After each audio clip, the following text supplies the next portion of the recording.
Okay, so this is the outline of chapter 38. So first of all, we will introduce a photon, the concept of photon.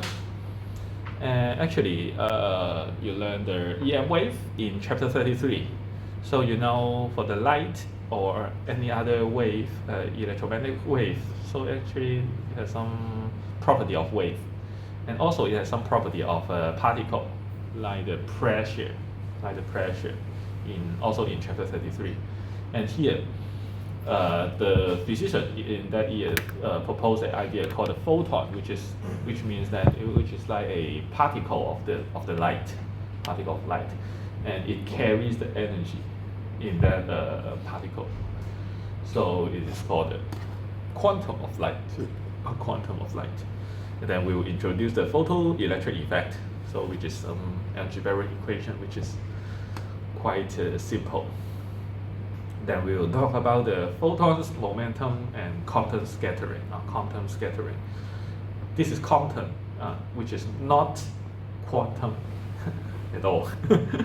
It is a name of a person. So this person find a phenomenon called the Compton scattering, and then the light interference. Then we'll start to enter the quantum mechanics, which is so-called the Metawave. Or the matter is actually a wave. That wave is not the traditional wave we know, but actually it's a probability wave, something like that. And then we'll talk about the Schrödinger's equation. Maybe you have heard of a Schrödinger's cat, but actually here we'll talk about the Schrödinger's equation, which is a partial differential equation, PDE, and we will try to solve this Schrödinger's equation in some simple situation. Then we will talk about the Heisenberg's uncertainty principle and also tunneling effect and potential barrier. Actually, we will need to solve the Schrödinger's equation to get the solution of these two situations. And also, I will talk something about the relationship of the Fourier transform with the Heisenberg uncertainty principle. So I suppose you have learned the Fourier transform in single and system class. So I think you might be able to know that.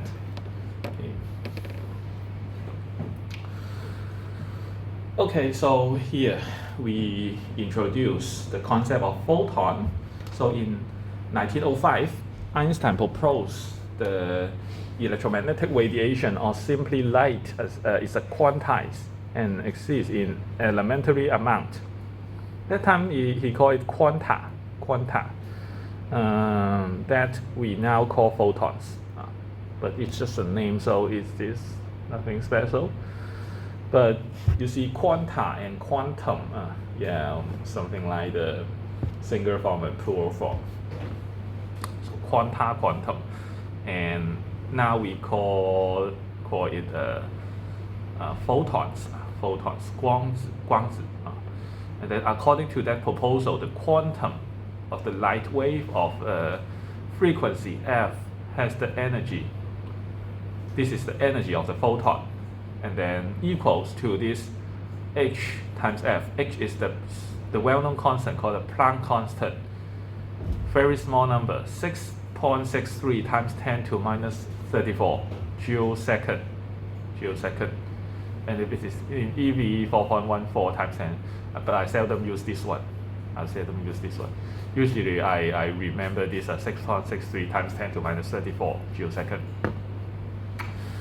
So it says for a photon, the energy is proportional to the frequency. This is a constant. So this energy of the photon is proportional to the frequency, which means if the frequency is higher, the energy in the photon is larger, and vice versa. So in chapter 33, we see the Maxwell rainbow. Just say for gigahertz level, we have radio frequency, and then higher level we have light, visible light, And then for a bit lower frequency, we have infrared 红外线. For a bit higher frequency, we have ultraviolet 紫外线. And then for even higher frequency, we have X-ray and also the gamma ray. Yeah, like that. So yeah, actually here we talk about the single photon. If the frequency is higher, then the energy is higher. But you may say, oh, even you go outside, the visible light is still harmful to the skin. But actually, here we talk about many photons shooting on your skin, so it is different.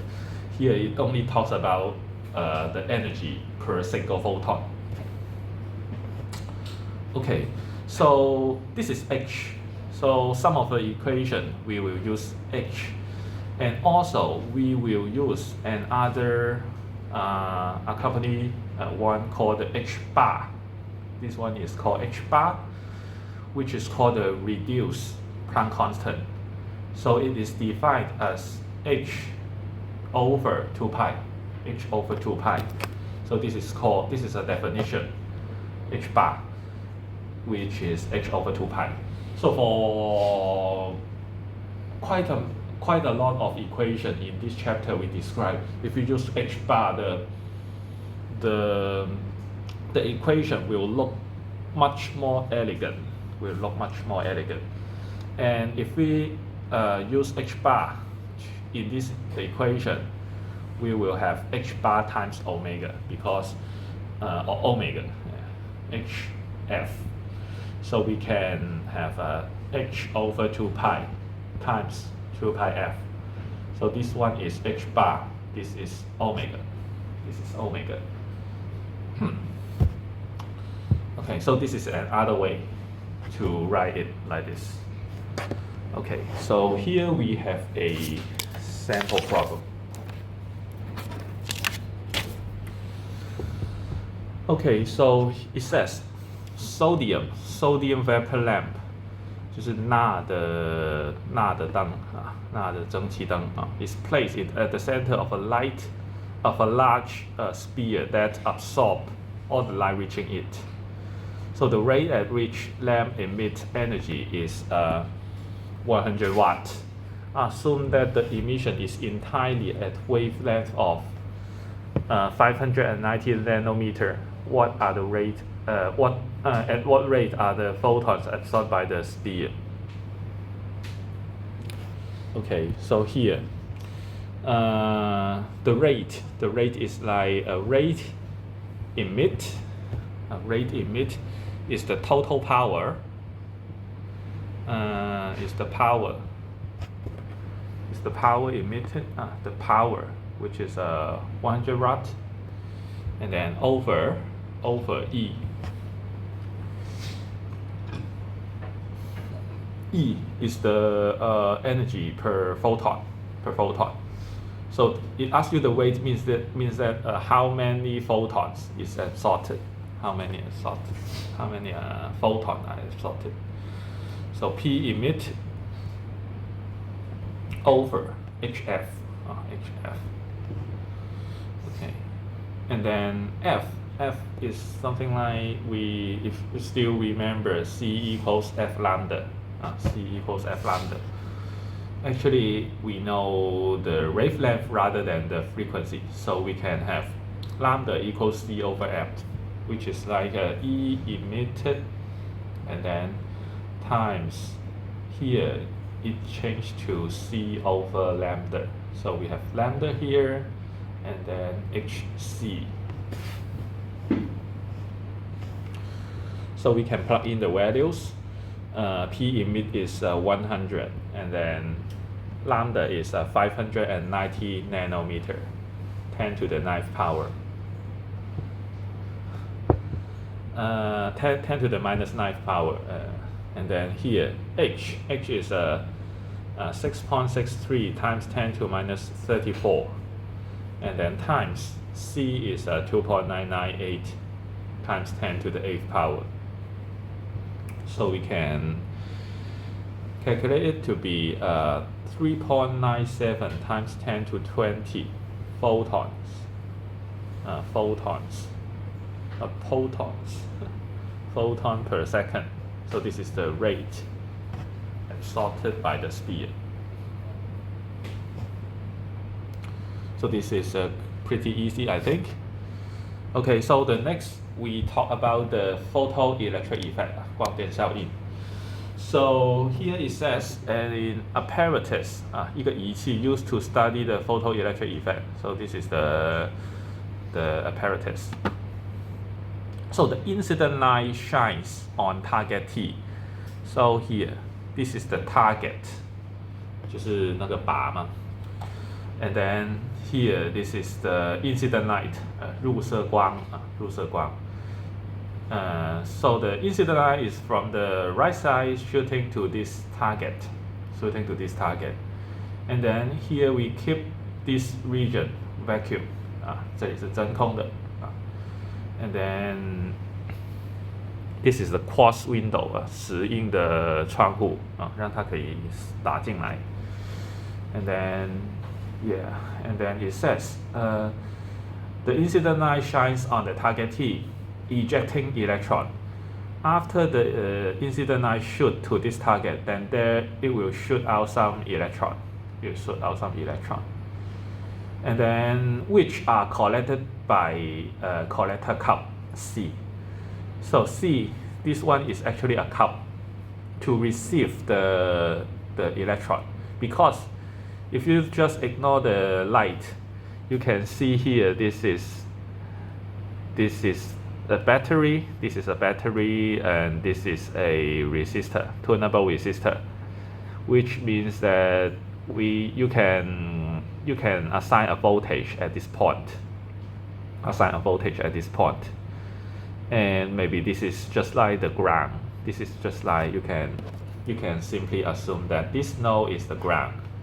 This is the ground node, so you can generate a voltage here. So this is the ground. And then you can see this loop is open because here it is not connected. So it tries to sense the voltage of this node and this node. So the voltage difference is V here. And then this amperemeter is in series, so it can sense the current going through this path. So now the incident light shoot at this target, and then in this case, it will absorb some energy from the photon, and then some energy, absorbing some energy for the electron. Then this energy will transfer as the kinetic energy of the photon, and then it will just come out of the metal. And then maybe this electron can go to the cap and then collect by the cap. So it's just like the current. If there are some current can go from this plate through the vacuum and then go to this cap, then there will be something like the electron flow like this, and the current direction is opposite to the electron flow. So it is somehow like there will be a current in this way. Okay, so the electron move in the circuit in the direction opposite to the conventional current arrows. So the battery and the variable resistor are used to produce and adjust the electric potential difference between T and C. And of course, there is a voltage difference between this cap. We can simply assume that this node is shorted without any potential difference, which means that there will be potential difference between this target and the cap, because this is ground. This is all the way ground up to the target. So this is ground. We have a voltage difference between the cap and the target. So if the voltage difference is good enough, then the electron will be easier to go to the cap. If it is too high, the potential wall is too high, then The electron may not overcome this potential difference. So that's why we need to adjust this voltage at this point. Okay, so the battery used to adjust between the T and C.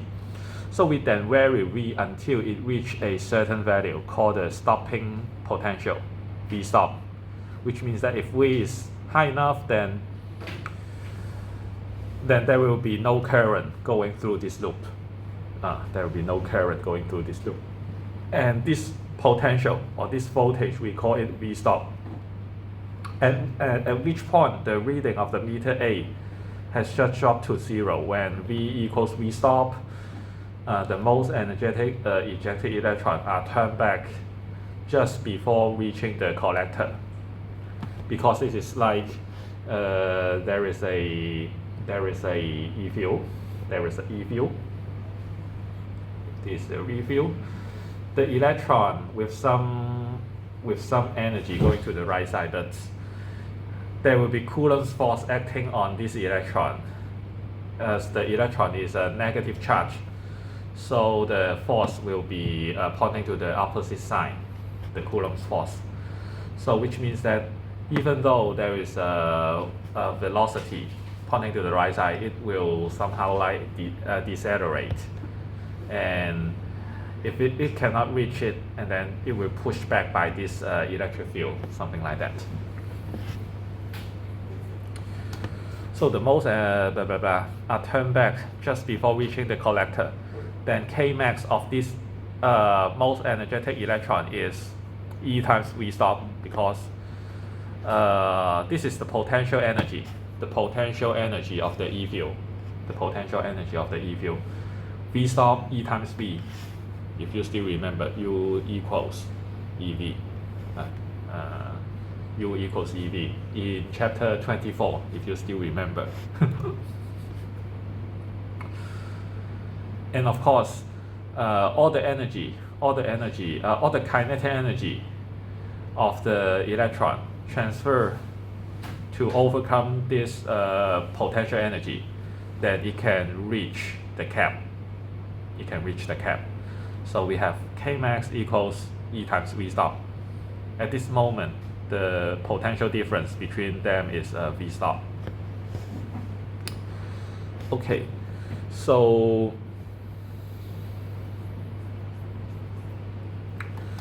if the frequency f of the incident light is varied and the associated stopping potential V stop is measured, then the plot of V stop various f as shown in the figure is obtained. The photoelectric effect does not occur if the frequency is below a certain cutoff frequency, f0. So of course, the photoelectric effect is not just stopped here. It's just a beginning. So actually, the photoelectric effect referring to the frequency of the incident light. If you don't consider the photoelectric effect, maybe you may imagine that we don't really need to change the frequency of the light. Maybe we can just increase the intensity of the light. Maybe there may be still some current going through. Maybe still some energy can be transferred to the electron, and then it can be fast enough to go to the cap. But actually, the photoelectric effect is not like that. Actually, the stopping potential V is not related to the intensity of the light, but the frequency of the light. Which means that it's also verified. This equation is correct. Because if the frequency is higher, which means that the energy of the photon, is higher, which makes the kinetic energy, if the energy of the light is absorbed by the electron, then the energy transfer to the electron. Then if the energy of the photon is high enough, then the electron can overcome a larger stopping potential, V stop. So after some experiment, it find that there will be a cut-off frequency. If the frequency is low enough, lower than this cut-off frequency, then there will be no photoelectric effect. There will be no photoelectric effect. If this F0 is higher than, if the frequency of the incident light is higher than this F0, then there we start to have the photoelectric effect. And if the F is higher, the stopping potential start raise in linearly with the incident frequency of the light. So this is the main content of the photoelectric effect. So it says the photoelectric effect does not occur if the frequency is below a certain cutoff frequency F0, or if the wavelength is greater than the corresponding cutoff wavelength. So you know F times lambda is a C. So if F0 is larger than wavelength is smaller. So this is this is so no matter how intensity 强度 of the incident light is. So the electron within the target are held there by electric force to just escape from the target and blah blah blah. So the energy must pick up a certain minimum energy. This is the work function. So this is called phi, which is the work function. The work function is only related to the material. Maybe it's a copper or other metal. Then this work function might be different. And if this work function is different, it relates to the cutoff frequency. So if the energy HF transferred to an electron by photon exceeds the work function to the material, which means if HF is larger than phi, larger than the work function, the electron can escape the target.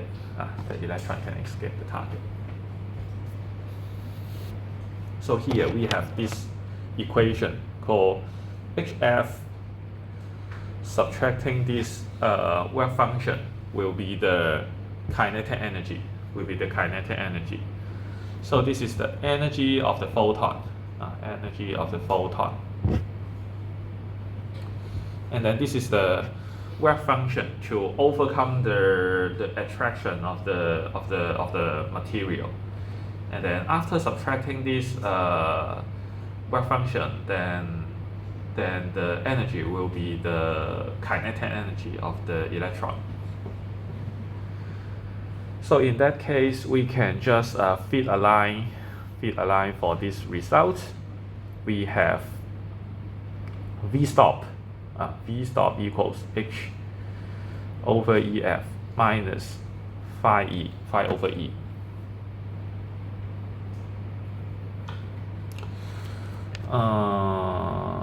Yeah. HF E phi E. So actually this Kmax is something like E times V stop. E times V stop.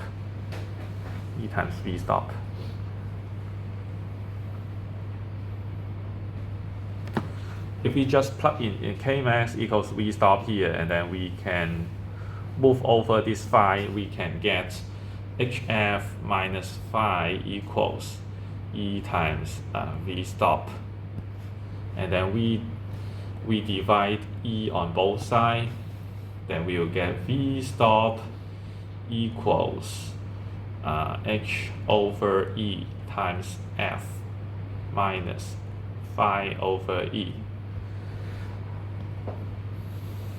So actually, which is just like Y equals mx plus b in the high school analytic geometry. Y equals mx plus b. So y-axis, x-axis, this is the slope, and this is the intercept. Of course, we don't have a intercept here. So at least you can see that this is the negative y-intercept here.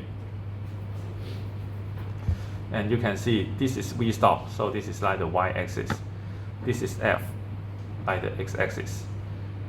This is h over e. H is Planck constant, which is a constant. E is the elementary charge, 1.6 times 10 to minus 19 coulomb. So this is a constant. This is a constant. So no matter what material it is, the slope should be the same. This is the slope. This is the slope.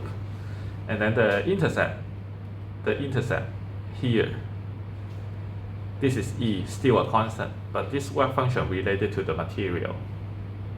So the y-axis intercept or the x-axis intercept is related to the material because the slope is fixed. So if this one move correspondingly, because for other material maybe it will be look like this. Of course, there will be nothing on the left side. For other material, the slope must be the same. The slope must be the same.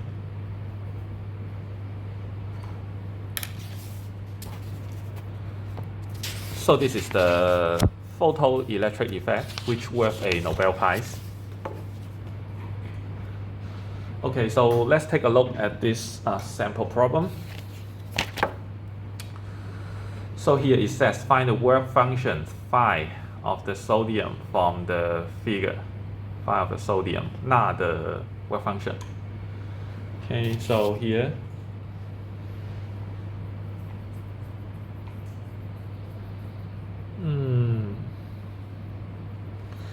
so here we have F when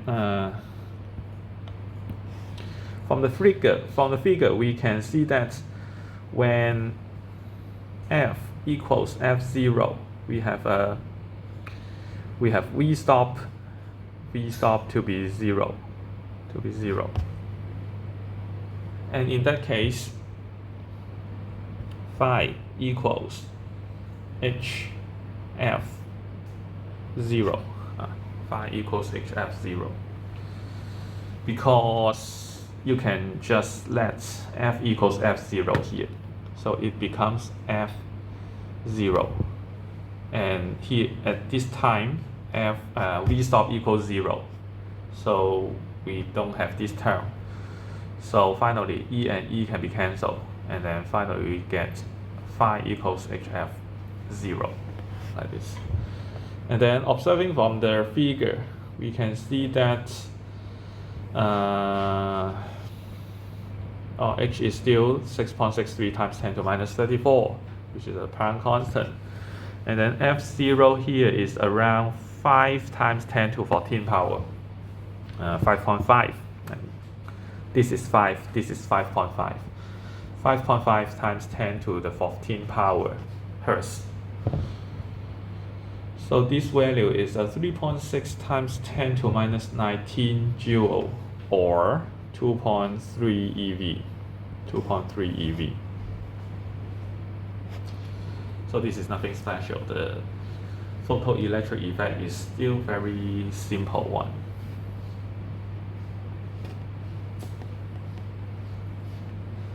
So next we talk about another effect called the Compton effect.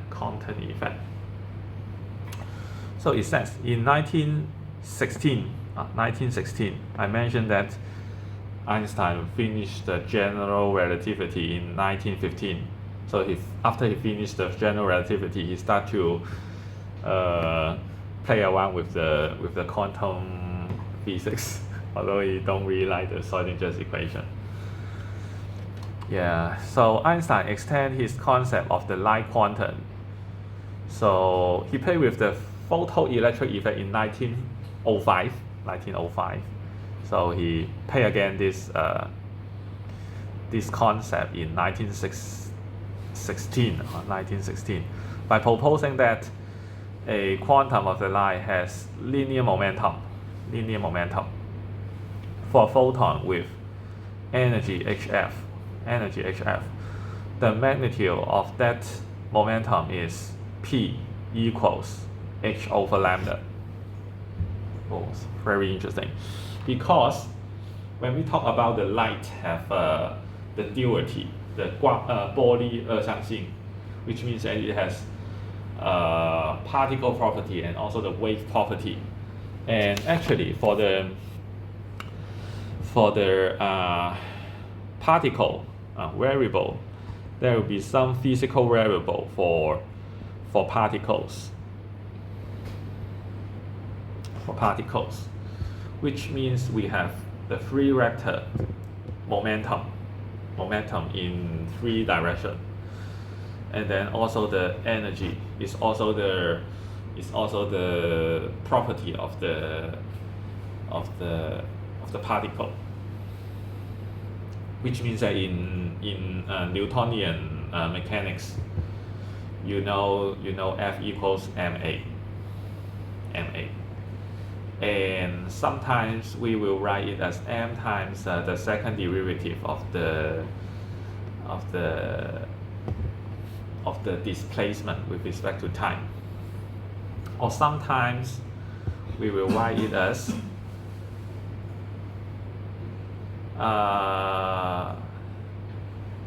m times dv dt.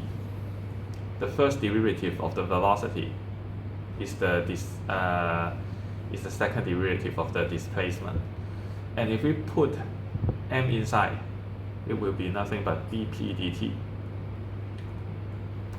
So you take the derivative of the momentum, will be the accelerator. It will be the acceleration. Acceleration multiplied by the mass, which is the force according to the Newton's second law of motion. So this is the property of the particle. Energy is also, because you will something like have the conservation of energy. Like if there is no loss, then there will be conservation of energy, which means the total energy, like the kinetic energy plus the potential energy, will be conserved if there is no loss. But there is some variable for the wave.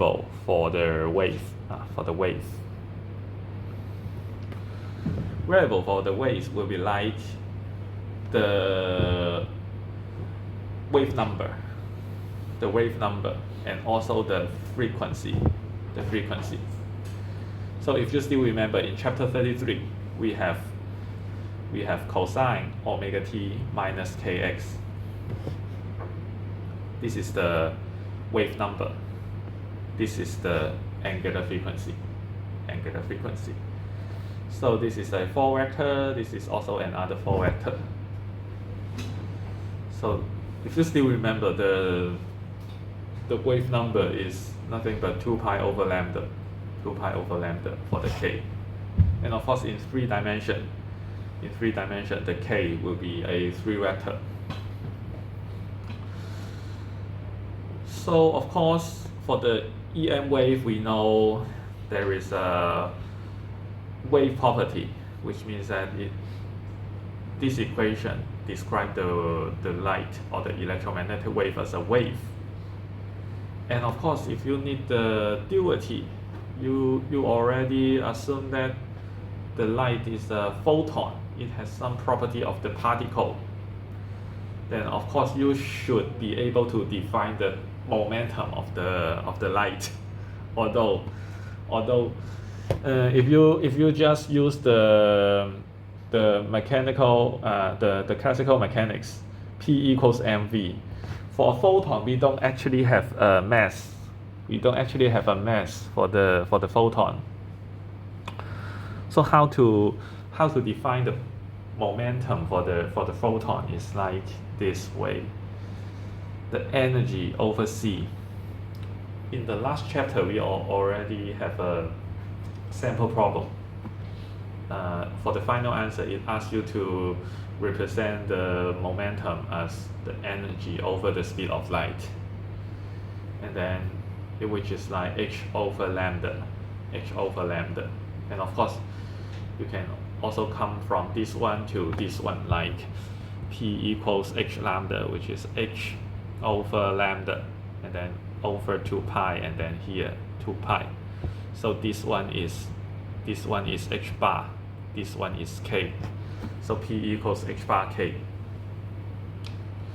If you still want to ask why it will look like that, if you still remember in the previous chapter, we have this equation E squared equals mc squared plus pc squared. If you still remember, I just derived it at the beginning of today. Okay, so for a photon, you know that the mass of a photon is 0. So we don't get this term. So for a photon, we should have E equals Pc. E equals Pc. And of course, we have P to be E over C. P to be E over C. P to be E over C. P to be E over C. E is HF. E is HF. So we have HF over C here.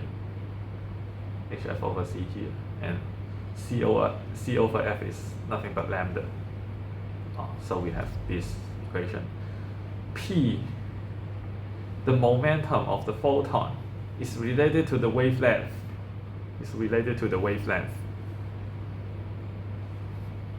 H equals P lambda. So this is a property of the particle. This is a property of the wave. So this equation related to the property of wave and the property of particle, and also for this one. This one is also like this. E is the energy is the property of a particle. F is a property. F is a property of the wave. F is proportional to the angular frequency omega. So these two equations is to tell you that the relationship of the particle and the wave. Okay, so in 1916, Einstein proposed this equation, and later on he started to tell you that all the matter should satisfy this equation, which is so-called the Metawave. Okay, and of course, here we need to talk about the Compton's effect. So here it mentioned the apparatus for this experiment. So it is like we have incident X-ray. If you still remember, X-ray is a high energy particle, although it is a bit lower than the gamma wave, but it's still with high energy. So this is so-called the collimating slit. So which makes this incident wave is all the way horizontal. We don't like some of the wave shooting like this way, because it tries to care about the angle of the incident wave and the scatter ray. So he need to use this setting to make the incident angle to be all the way horizontal. Should be horizontal. Okay. So yeah. So Compton's apparatus, a beam of X-ray of wavelength lambda is directed onto a carbon target.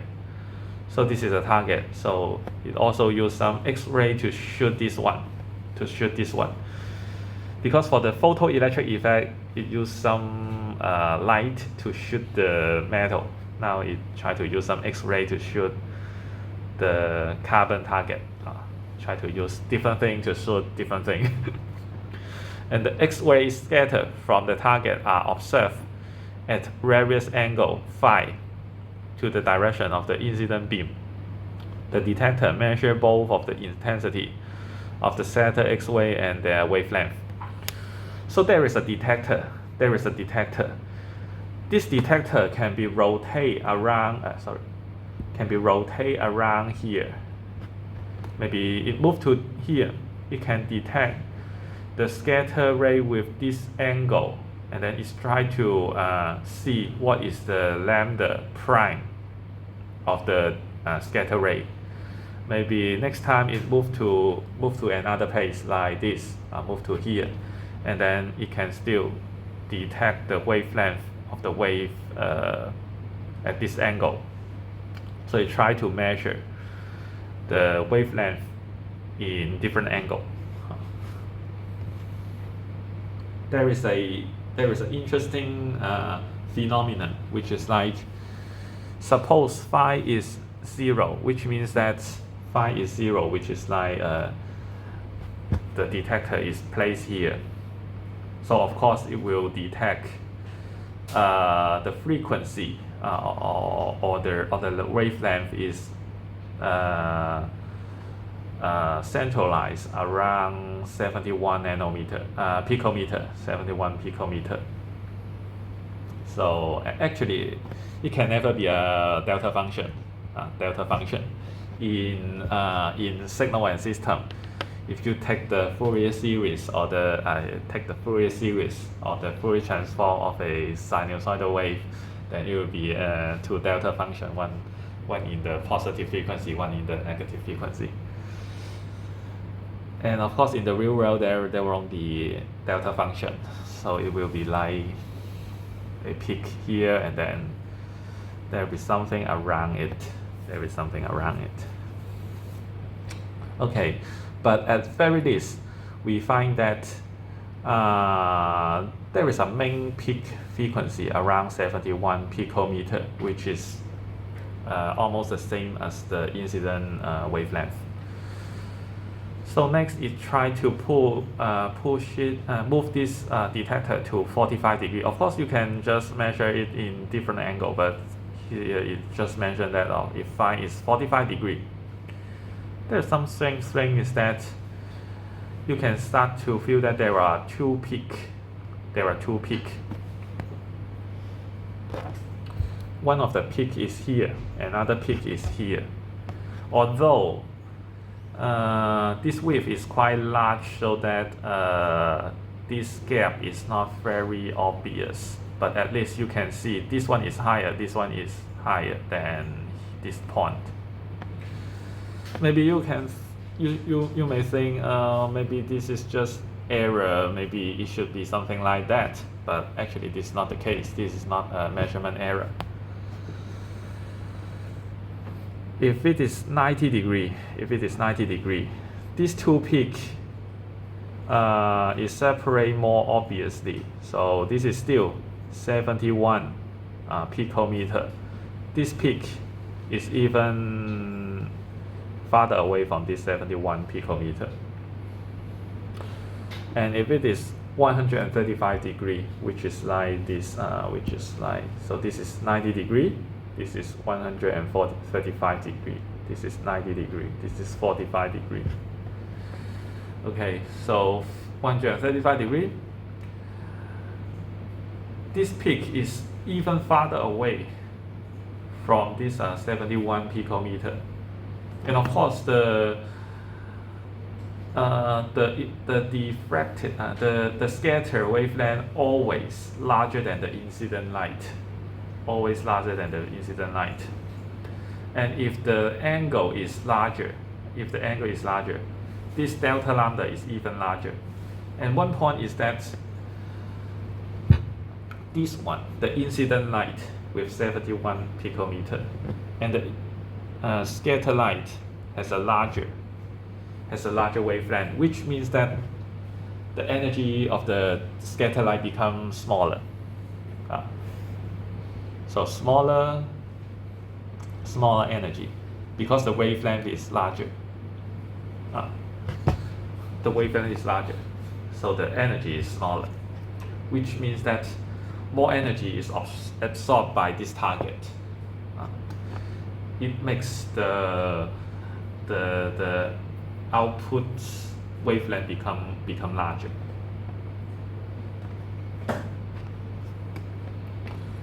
And of course, we can find some of the relationship of this delta lambda and this phi, so which is so-called the Compton's effect.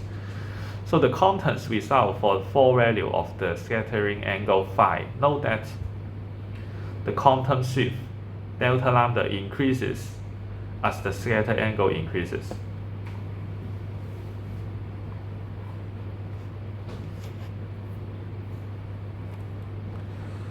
So here it start to try to explain why it would be like that. Why it would be like that. So for the first case, an X-ray headed towards a target electron. So the electron is here, and then the X-ray is from the negative x-axis to this electron. Like this. We assume that the electron is at rest. So for 0 degree, for phi equals 0 degree, which means that the X-ray didn't really hit the electron.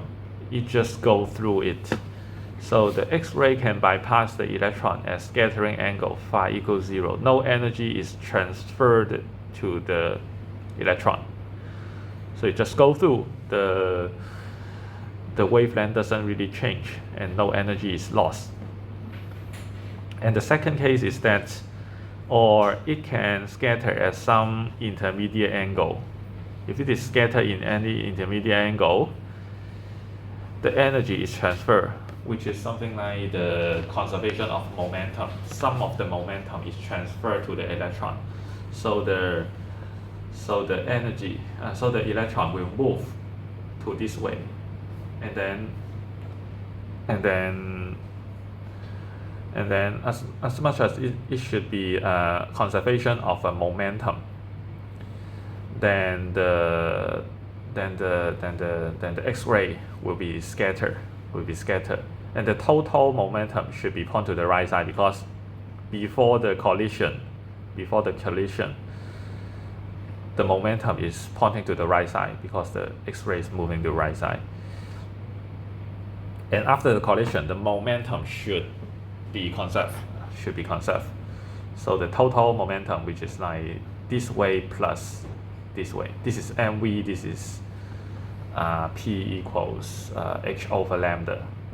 After adding together, then it should point to the right side. And of course, some of the energy is absorbed by it, so the lambda will become larger, and the energy for this scatter wave X-ray is smaller. So it says intermediate energy is transferred. And then for the final case, if it is 180 degree, so the X-ray is totally reflected by this electron. So the electron will move to the right side. So it has a velocity v pointing to the right side, and then the lambda prime pointing to the left side. Or it can be backscattered, and at the maximum angle phi equals 180 degree, maximum energy is transferred.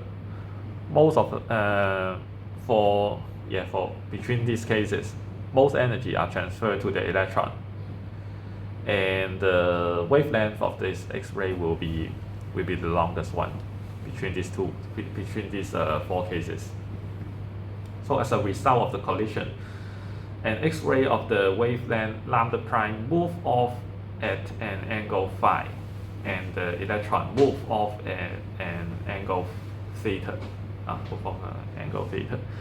So this is phi, this is theta, as shown. Conservation of energy, that gives us HF equals HF prime plus K.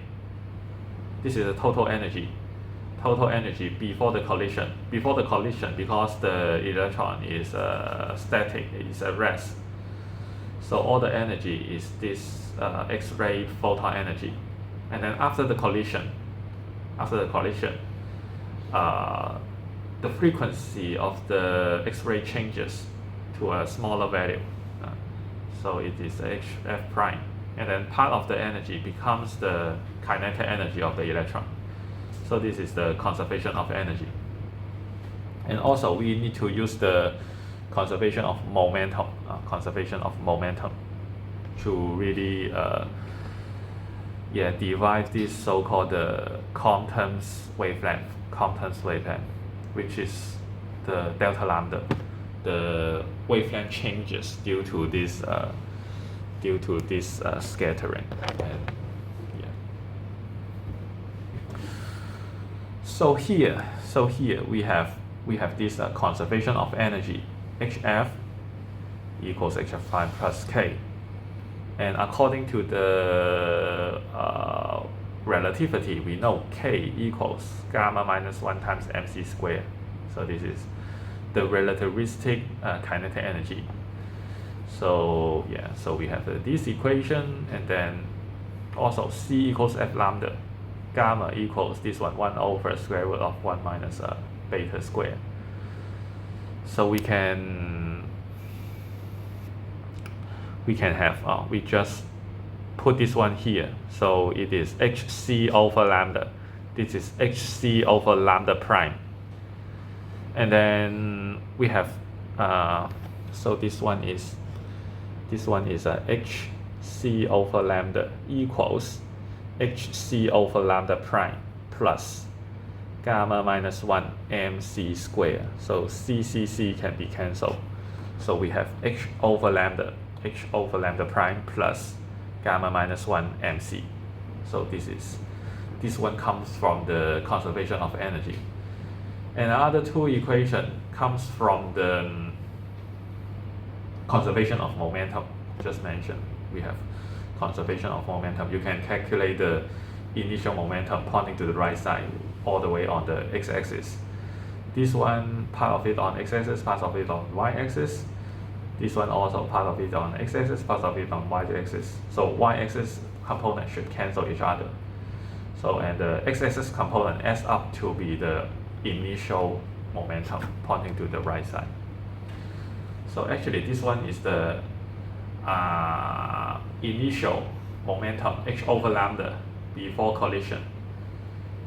So this is the decomposition of the scatter wave momentum. So cosine phi, sine phi multiplied by this term, because this is phi, p point to that way, and then so this one is cosine phi, y-axis component should be sine phi, and then for this electron, the momentum is gamma mv, and then cosine theta pointing to the right side minus sine theta pointing to the negative right axis. So this is the conservation of momentum in right axis, this is conservation of momentum in x-axis. And of course, after solving this 1, 2, 3 equation, we can actually get this one. We don't have time today, so maybe we stop here and we'll continue tomorrow.